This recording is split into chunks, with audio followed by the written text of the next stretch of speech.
Yep. So real quick, me and Jess were just talking about, well, she's been writing programming for me. And I just completed my first month, which is really exciting. I'm officially a runner. I'm a world-class runner now. Yeah. Yeah. Nice. It's been really great. And I think maybe later on in the episode, I would love to get Chris to talk about his exploration into trail running, because I think maybe y'all might be able to provide like some insights. Yeah. And how we'll let him tell the story like later on. We covered it on another podcast that will be coming out. But since we have two experts here, it would be really helpful to get some like information and some insights. So very appropriate topic. Very Can't appropriate wait. topic. Yeah. Yep. Yeah. So I guess without further ado, let's get things going here. So gang, welcome to the Inside WAG Nutrition Podcast. Today we have two very special guests. We have Jessica O'Connell and Faye Stenning, who are the founders and coaches over at Grit Coaching. And I can't wait to talk more about this. But ladies, welcome to the show. Thank you. Thanks for having us. Yeah, absolutely. Absolutely. So Chris usually likes to get the business out of the way first. And so I'm all about that. We are formally announcing a partnership today with Grit Coaching. How this partnership goes is that if you are with WAG and you're a client with us that is working on their nutrition, but you are an endurance athlete, you're a runner, you are a hybrid athlete, maybe you do obstacle course racing, these two ladies here are going to provide some incredible training coaching for you and also some insights today during our podcast. And we would highly recommend checking them out. They are going to be on our website, on our partnership page, and in the notes below, as Chris will put them in there. There's going to be some codes. There's going to be some links. You can go directly to them and seek out their expertise for whatever realm of race training that you are doing. And again, thank you all so much for coming on the show today. I can't wait to talk to you more. Can't wait either. Cool. Well, let's go ahead and get into it. So Chris, why don't you hit him up with that first question? Yeah, right. Just an opportunity to get to know you both a little more on a personal level. Let's just go ahead and start with Jess. Where do you hail from and who do you share your life with? Who do you share your life with is an interesting way to ask that. I like that. Thanks. Very, very nice wordsmithing. Yeah. I am from Calgary, Canada. I born and raised, live here still. Calgary is kind of the Denver of Canada. It's about an hour from the Rocky Mountains, but it's a big, like, 1 million+ city. And I share my life with my my wonderful fiance, Danny. Awesome. Oh, very cool. Recent fiance. Oh, congratulations. Thank you. I like that, the Denver of that area, huh? Yeah. Did you know that that's where I'm at? Oh, no way. Yeah. I'm in Denver. There you go. So, Cool. Yep. Yeah. Lived here I for think 23 we're years. sister cities. Yeah, pretty much. Yeah, I've heard similar things from other people. So, all right. Well, awesome. And Faye, where do you hail from and who do you share your life with? So I'm from Calgary, but I've been living in Manhattan, New York for, I don't know, maybe 7-ish years or so now. I live with my recent, actually, husband and Chris, and we are expecting a baby boy in January. So looking to add an addition to the family. So we're very excited. Look at that. Just trailing off of our podcast yesterday, huh? Yeah. Well, congratulations. That's awesome. Thanks. Yeah, we're excited. Gosh, New York City. I have so many questions. But you are, we're going to get into the athletic accomplishments of these two here in just a moment. But I have to ask, being in the OCR community and as accomplished as you are, what's it like being in New York, like literal New York City, and training and doing things like that for those kind of races? Yeah, so I no longer compete anymore, but I did compete in obstacle course racing, and I was one of the lucky few in the world that was actually full-time sponsored. I didn't I was able to do it as like a full career and make a decent living off it. So it was actually really stressful moving here because I was really worried about my performance taking a hit. There is no ability to get to any trails, no mountains, nothing. It's very distracting. There's a lot of drinking. There's a lot of partying. It's just this fun city. But yeah, I mean, and we can talk more about, this later, but it just really comes down to, it's a part of my life. It just isn't my full life. And so I do the best I can with the environment, but all my competition was living at altitude in Colorado. And so I'd be lying to say that I wasn't at a disadvantage, but I was willing to take that disadvantage, because I was here with someone I love and also having that part of my life as well in check. So. Awesome. Faye's underselling herself, though. She did a really good job of being very creative in making her training and her workouts and working with what she had.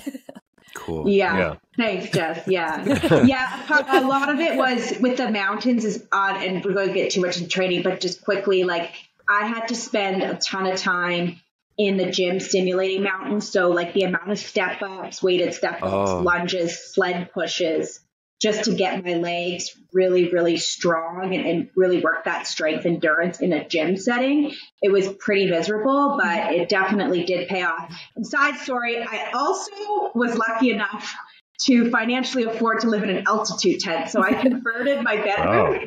I slept at 10,000 feet above sea level every single night when I was in the thick of competing. So I tried to even the playing field, let's just say.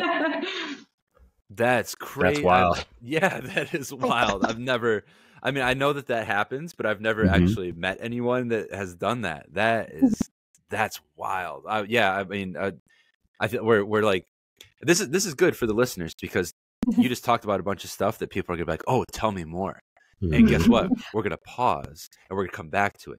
So you gotta keep listening to it. Yeah. I want to back up a little bit and talk about each of your backgrounds because you both have very decorated backgrounds in your individual sport. So I want to throw it over to Jess and talk to you first about how you got into your sport of running and your accomplishments at like the highest level. So just take us all the way back. All the way back. Well, all the way back is pretty anticlimactic. I was the kid who was picking dandelions in the soccer field, like scoring goals on my own team, being pretty useless. So I definitely didn't identify as an athlete. I grew up doing Irish dancing. My last name's O'Connell, and I grew up when river dance was really popular, which is very niche, kind of quirky. Yeah, but Irish dancing is essentially like plyos. So I just did like plyos for hours and hours and hours. It's very aerobic. So when I got to high school, I, again, not identifying as an athlete at all. I only had like basketball shorts, didn't even own spandex. But I discovered that I was pretty quick. I would enter cross country races, join the school track team as cross training for Irish dancing. Wow. And ended up kind of discovering the best surprise of my life that I was one of the quicker kids in the city, joined a track club, and then within 8 months was top 3 in Canada for junior age groups in distance running, which like blew my mind. Like this is not a path that I saw myself on at all. It was truly a gift, a dream come true. So discovered I had some talent. I ended up going to West Virginia University, which has a pipeline of Canadians down into this like awesome D1 school. Ran there for my undergrad, came back to Canada, started a master's degree in exercise phys, and while completing that, continued training, wanted to see what I could do in the sport, and things clicked really well. So I was very lucky to run on our national team for 7 years, and in that time, I competed for Canada 15 times in track, cross country, and road running, and the highlights were setting a couple Canadian records and competing at the Olympics in 2016 in the 5K. Wow. That's so impressive. Your next question is going to be, Jess, what is your 5K time? Because this is just incredible. I'm thinking, you're reading my mind. I got to ask. The fastest 5K I ever ran was 15:06, which is tantalizingly close to being sub 15. Which is like what is it per mile? 4:49, I think. Yeah. Wow. Yeah. Okay. Which is like, I always got to break this down because people run on the treadmill. People can, I think it's like, I sometimes do 30-second pickups on the treadmill at this pace. It's like 13.6 or something on the treadmill. Don't quote that exact something, but it's 13 point something. A lot of treadmills don't even go that fast. They tap out at 12.5 miles per hour. So to just put it into perspective, it's insane. This is why Faye's my coaching partner. She's my hype girl. Hype girl. Yeah. Well, I've worked my whole career trying to break 17 minutes, so then I got just 2 minutes faster than me. I'm like, how do you get those 2 minutes? It's crazy. Yeah.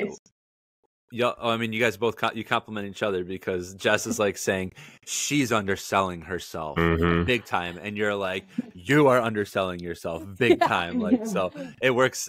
You guys have a nice partnership. That is wild. Before the podcast, I was talking about an interval workout that Jess wrote for me, and I was absolutely toasted afterwards. And I don't think I was even remotely close to that kind of pace. Oh my Lord, that is wild. Well, that's an amazing like accomplishment. Was that particular race during the Olympics that you raced in? No, it wasn't. It was actually quite a few years before. Okay. My PB was like 5 years before I ran in the Olympics, I think, and then I kind of stayed around that time for quite a while.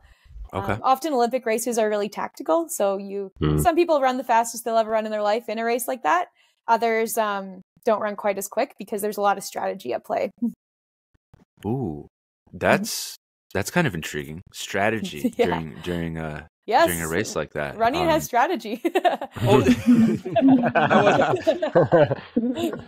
lot of people don't realize that. They like that's it. I wasn't suggesting that that you're just gonna go run fast. Sorry, I sounded very condescending. No, it's good. I would love to know like a little bit like about that. Like when you're thinking about a major race like that, what are you thinking about as far as strategy goes? What goes through your mind? Yeah, a lot of it's just trying to react to the people around you. So in a time trial, basically you're trying to spend all your energy and run as fast as you possibly can. But in a race, you're trying to feed off your competitors. It often takes less energy, like mentally and physically, to follow someone and then sprint past them at the end. So how do you get yourself in a position where that's possible? You're looking at the clock, you're looking at people around you, you know who's strong, you know who's weak, and you're just kind of trying to position yourself in the most ideal spot to respond to anything in the race while not running out of energy. Yeah, it's not just going full force gassing out, but like conserving, knowing what places to conserve your energy to save it for another burst or something else later on. So yeah, exactly. I can see that being strategy for sure. Yeah. Yeah. So that's excellent. So we're switching over to Faye. Faye, take us all the way back to the beginning. How did you get into your sport of choice? Were you an athlete your whole life? Yeah, give us a lowdown. Yeah, similar story to Jess with like picking dandelions, scoring on the same, very similar. My parents like put me in pretty much like every sport. I was not very good at anything. And I was kind of in junior high, actually, a gym class. I remember we had to do this like 600-meter loop around the school before we started our gym class, just as like a little warm up before we played whatever sport we were going to play. And I would come back for that loop, and the gym teacher just thought I was like cheating. She's like, "You didn't do your loop. You didn't finish your loop. Did you like cut corners?" I was like, "No, I did the full loop." She's like, "There's no way." I'm like, "Yeah, I've already done it. Like, I'm done." And so she actually right away just literally called my parents and was like, "Your daughter has an exceptional talent in running. We suggest you put her in track." So like, I think it was like 2 weekends later, I'm going to a different city and competing in track. That first race or second race or something, I broke like a provincial record in the 3,000, which is like your guys' equivalent to like 2 miles or so. But yeah, I was like similar to Jess, having like very good success really early on, but a lot earlier than Jess. I was quite young. I was in junior high, and then got to high school. And it's just kind of a funny story because Jessica and I went to the same high school, and I was like this like total stud.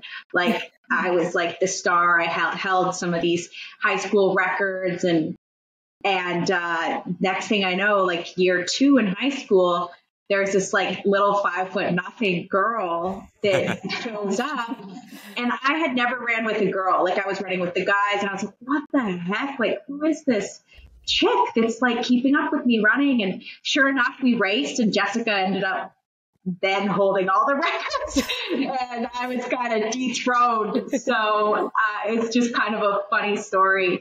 But yeah, I went on to compete in college as well, in university.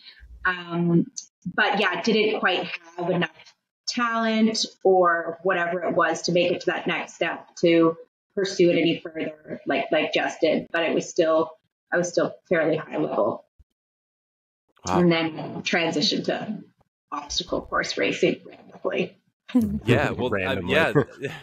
Well, that's, I mean, yeah, I want, let's hear about that too, because that's how y'all got on our radar.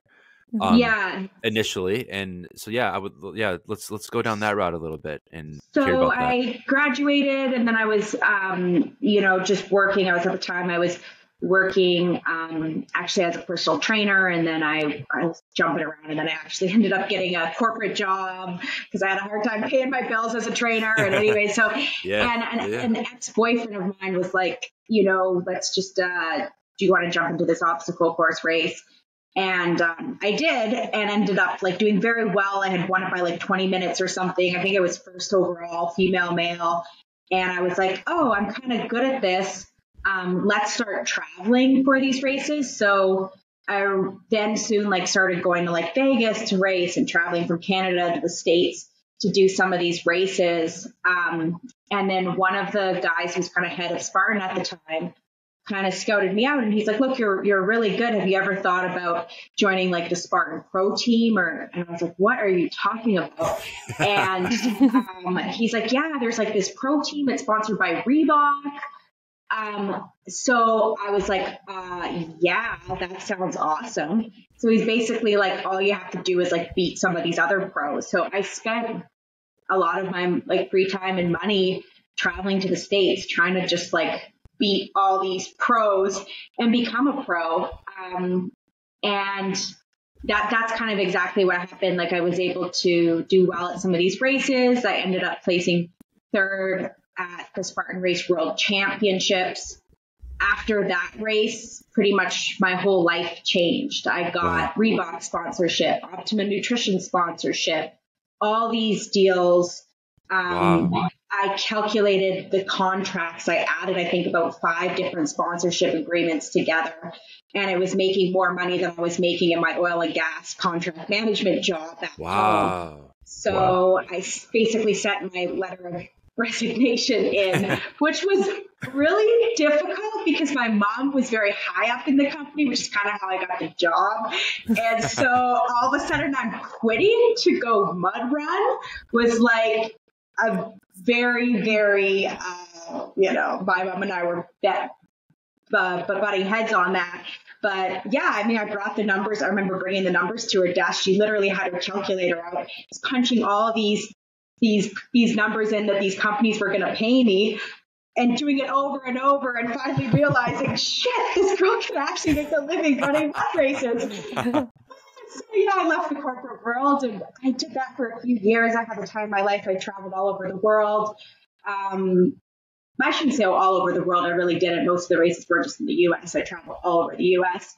And just had a blast. And and then now, all good things come to an end, but no longer. I think I made a good living for 3 years doing that, 3 or 4 years, and then it kind of started to fizzle out. So I've been focusing more on the business side of things, which has been actually even more rewarding in lots of ways.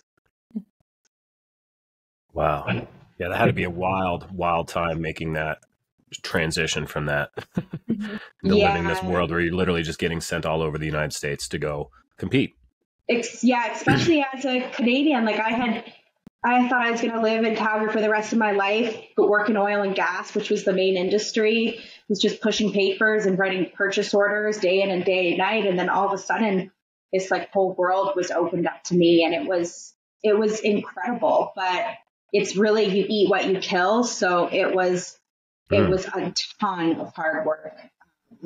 And it's a ruthless sport. I mean, you're competing at altitude, you're running for hours and hours on end. It was not easy. I don't want to say it was like the training was super fun and everything was a good time. It was very, very grueling training to be at that level for so long. So when it was time to be done, I actually was pretty relieved to focus on something else. Yeah, I bet. I love that your assignment was just go beat the pros.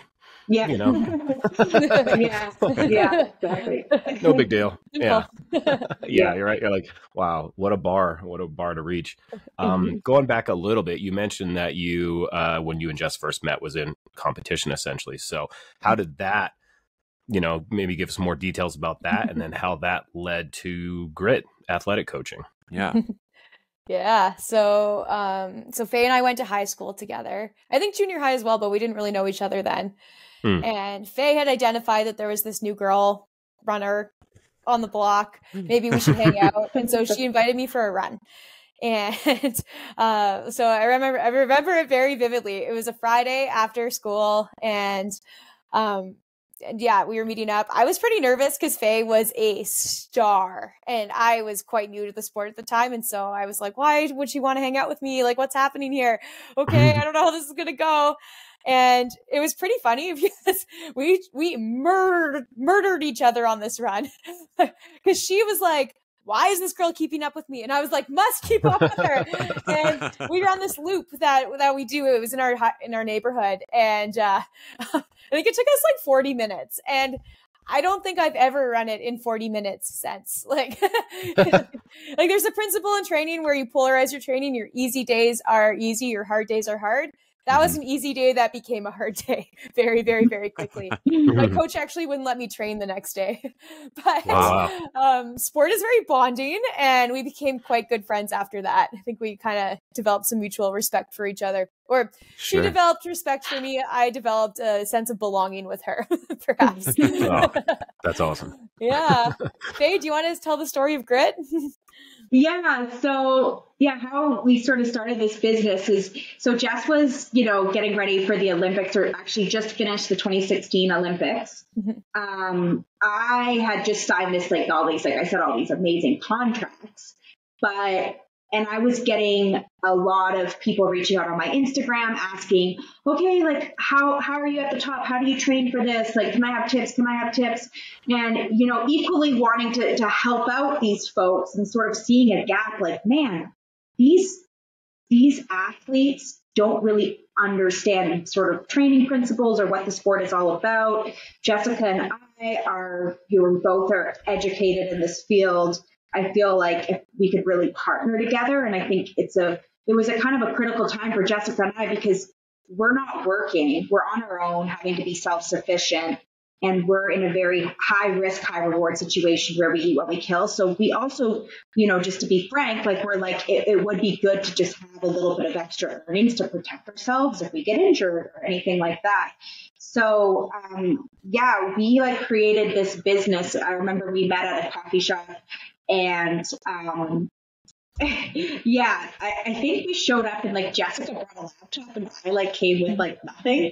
And I was Jessica's wait, you don't even have a computer. I didn't that's where we started. I didn't even have a laptop. That afternoon or that weekend, Jess put together this whole website, and then we kind of just decided to launch it January 2017. Wow. Yeah. We really noticed that there was a serious lack of high quality strength or endurance training for OCR athletes at the time. That was our original niche. Now we've very much branched into running too, since that's my background. But there just seemed to be this huge, huge gap. And we were like, hey, we can do that. We know how to do that. Yeah. Yeah, you guys would appreciate this being in the world of fitness. At that time, what was really, really, really, really popular was HIIT training. So that was very, very big. And everyone was convinced this was the gold standard way to train. And so it's like, what does swinging a kettlebell around, 20 seconds on, 20 seconds off. Yeah. That's not that specific to what we're actually training for. Right. But it was crazy, just the culture of fitness at the time and how that morphed into how people thought that they could train for a sport. And things were not sport specific. So we kind of brought them back to just basic exercise physiological principles like energy system development and just talking about relative strength that you need for the obstacles and just sort of what to us was very simple, theories and principles and just trying to bring that to a bigger audience. And we think we've done fairly well with a lot of our athletes. But it was great to just something that was so second nature to us to be able to share with a wider audience. That's awesome. We just did this podcast recently with the Mint Project, who we're partnering up with as well, and in a similar fashion, you two saw this gap, and you did not wait for anyone else to fill it. You said, "We can do this," and you did it, and that's really, really awesome. That's the whole the entrepreneurial spirit, And working against gravity stems from a similar thing where there was no one doing this at the time. Now it's a little bit different, but at the time, no one was doing this at this scale. Flexible dieting, doing performance dieting and things like that. So that was one of the things that was really appealing to us, when we were developing this relationship and looking at what you were doing, because I own a CrossFit gym and do CrossFit, and I don't see runners or, OCR athletes programming strength work for other runners and OCR athletes. And I'm sure there's probably some out there, but again, that was what really caught my attention was oh, they have the training locked in. You write specifically for whatever client, my needs are going to be different than Chris's. They're going to be different than so-and-so's. And it's that's where you both come in and you analyze what this person needs and then start to build their program from there. And that's really cool. That's really inspiring to me. We work with quite a diverse group of clients in that they're runners, marathoners often, or OCR athletes. But that's what I really like about it is that each person is their own unique puzzle, and it because it's all one-on-one, it allows for a lot of creativity, and training is creative to a point, but it's really, really fun to just look at each person as a project and figure out what they need. That's very, would you say that's exactly our approach, Chris, when it comes to nutrition? Yeah, there is no templated, just, hey, here's what everybody has to do.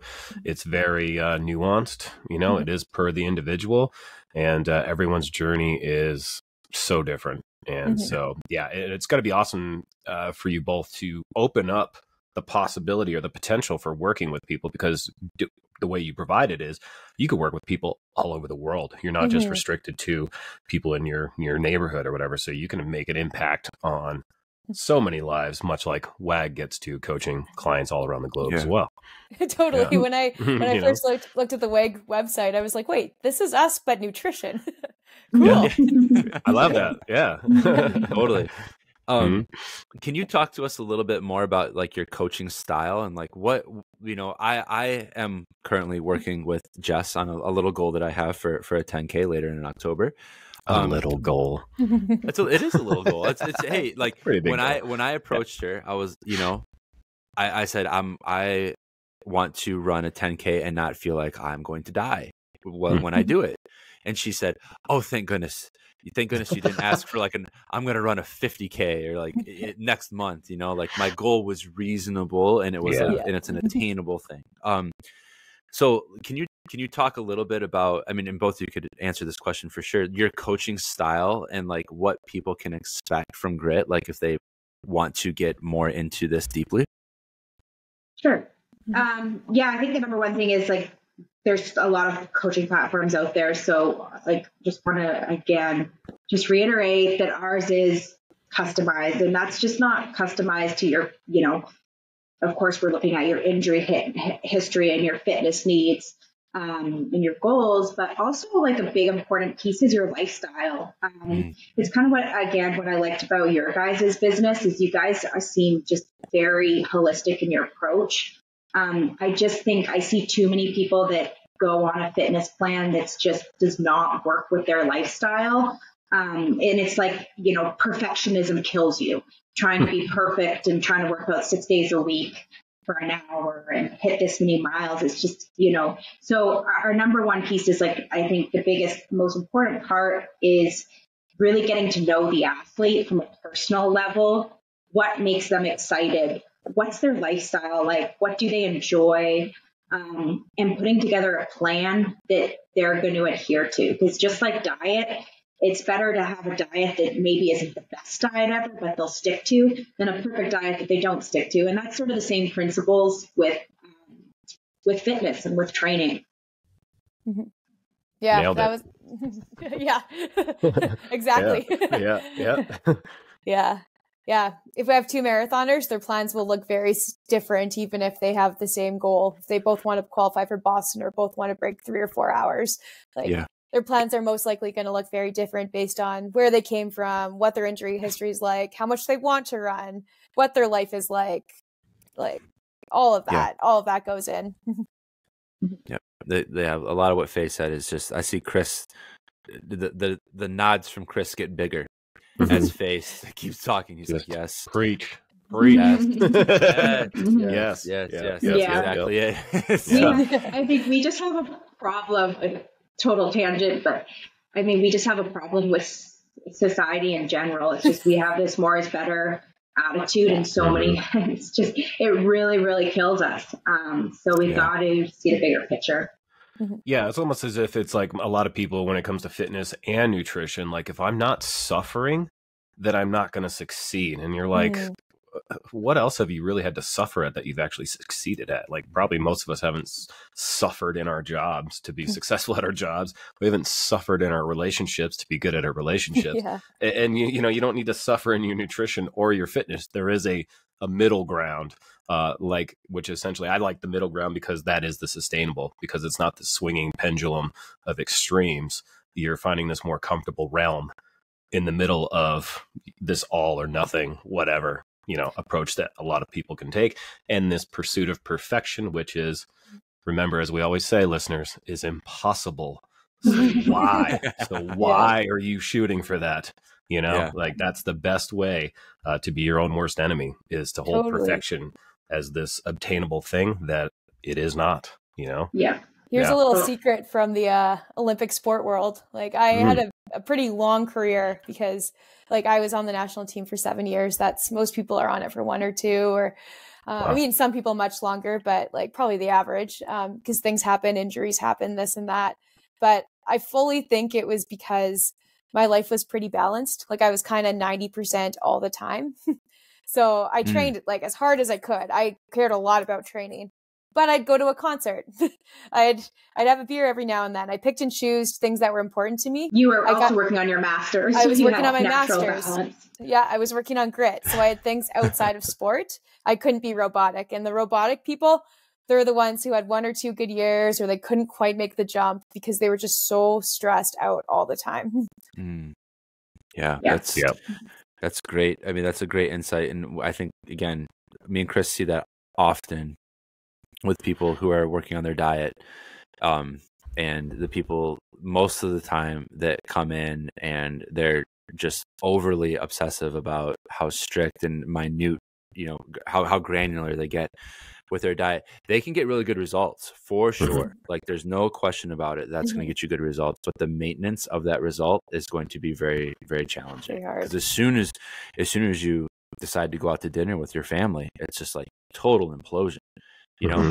So working on, balance it, like just kind of like what Jess just said, working on balancing that, that ideal that you have in your mind, all with your like real life scenarios that you're dealing with every single day, is really, really important. And it's nice to hear, from two, world-class athletes that's their approach, that's your approach, and that helped you both do extremely well. And here you are able to share that lesson with everybody else that you work with. So that's very cool. What I wanted to also ask about, again, coaching, working with individual clients. Everyone is in a different spot.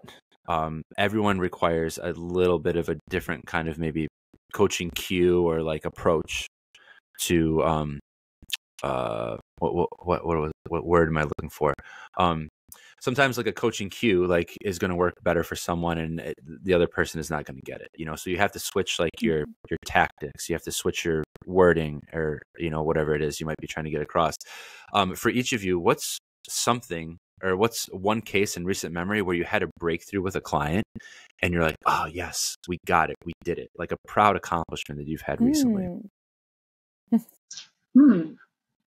I think like for me, a lot of it comes down to, maybe this isn't so much a cue, but just something that I constantly kind of have to have a check-in with my athletes, is just kind of reminding them why we do this in the first place. A lot of people have these big goals and they can become so consuming and they get so stressed out and so worked up and overwhelmed about them that it takes away from the original reasoning of why we're doing this. Like, we decided to enter a half marathon or a 5K because we wanted to get healthy and improve our quality of life.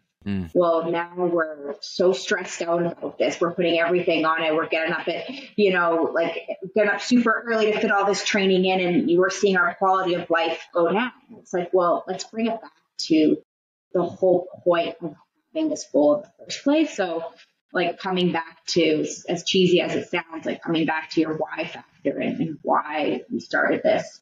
And it's surprising how many people just need that reminder. Totally.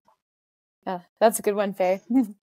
The thought that popped in my head was a lot of OCR athletes. I don't have this issue with runners quite so much because they're runners, but a lot of OCR athletes don't enjoy running. They know it's important. They know it will help their craft, but they don't actually really like going out for a run and like pounding pavement for a couple hours or half an hour or whatever. And so I always feel very, very satisfied when I can uncover why. Like, are you running too hard? Are you just not very fit yet? Like, can we take a step back and build you up slowly? Are you hammering all your runs? Of course, that's not enjoyable. Are you like, do you have time for this? Do we need to move something around? And there have been a few cases where people have like really embraced it. they did not want to run before. All they wanted to do was lift and kick butt at Spartan races. And now they're electing to train for a marathon. They're electing to try and qualify for Boston, or they're electing to do a 5K. I'm like, yes, you've become a runner. Now you understand the joy of it because you're doing it properly. That's awesome. It's just building habits too, as well, is so important. Yeah, very true. Well, I know you guys got a heart out here. Right, Josh? So do we want to review exactly what we're going to be offering to our WAG clients through the Grit Athletic Coaching Partnership? Sure. Yeah, happy to do that. Yeah. Like I said at the beginning, we are going to be putting the Grit logo and links to the Grit website, which is gritcoaching.net. And also, why don't you guys are on Instagram. Let's go ahead and do the plugs real quick before we get out of here. Go ahead and just list it off so people can find you and find out more about what y'all do. Yeah, our Instagram is grit_coaching. Same with our Facebook. And what else? And Facebook. Our website, Faye. Our website. Yeah. Oh, yeah. What else do we have? Yeah. We have a website. And it's gritcoaching.net. But yeah, we can be reached on any of those 3 platforms. Yeah. And like I said before, we are going to have the Grit logo. If you look at their shirts, that's exactly what you'll see on the Working Against Gravity partnership. That's right. Yeah, good job. Promotion. Partnership page, and that link will send you straight to their website to sign up for your strength and conditioning programs. Again, they are specifically doing OCR, hybrid, and also like run training. And they're going to get you super strong and fit and ready to take on this next race or this next goal that you have. And we're really, really excited to be able to work with two coaches that are so well versed in this area, because Working Against Gravity, we don't do any program. We don't do any strength training programs or anything like that. So going straight to the experts and partnering with the experts is really, really exciting for us. And then also on the flip side, for your clients, if they are looking for diet and nutrition guidance, like there's going to be a link back to our page too. But this is the beginning of a really, really exciting and beautiful thing that we're going to be doing together. And I'm really, really happy about it. Totally. We get reached out to by a lot of nutrition companies. We've talked to a lot of different nutritionists, quote unquote, like as being coaches for quite a while now. And we were really impressed with what you guys are doing. So we're really, really excited about this. Awesome. Great. Nice. We love to hear it. Yeah. And Chris, go ahead and let's get our plugs in there real quick, and then we can let these two nice ladies go and they can carry on with their day. Absolutely. All right, guys. Well, as listeners of the Inside WAG Nutrition Podcast, of course, we want to help you out and get you into our services. And so if you use the code InsideWAG at checkout at workingagainstgravity.com/join, we will take $50 off of your first month membership. And that's for any of our one-on-one remote nutrition coaching packages, our Essentials package, or our Nutrition Coaching Plus. That includes one video chat with your coach, weekly check-ins in our software system, Seismic, where all of your data, your progress, your history, your communications with your coach are stored forever. So you can always review that and come back to that at any point in time during or after your journey with your coach. And that NCP plan also includes a customized meal plan specific to the calories and starting macros that your coach has assigned for you to try to make things easier, help you get into a groove with your nutrition if you need that little extra level of support. And we're happy to help you out. So Inside WAG coupon code at checkout will take $50 off any of those programs. And as always, we would love it if you would leave us a podcast review and, subscribe on Spotify, Apple Music, wherever you listen to us, you prefer. Just drop us a note, leave us some feedback. We'd love to hear it. Yes. Well, thank you again, Jess and Faye. Thank you so much for coming on today. Yeah, thank you guys so much for having us. All right, gang. And we'll see y'all next time.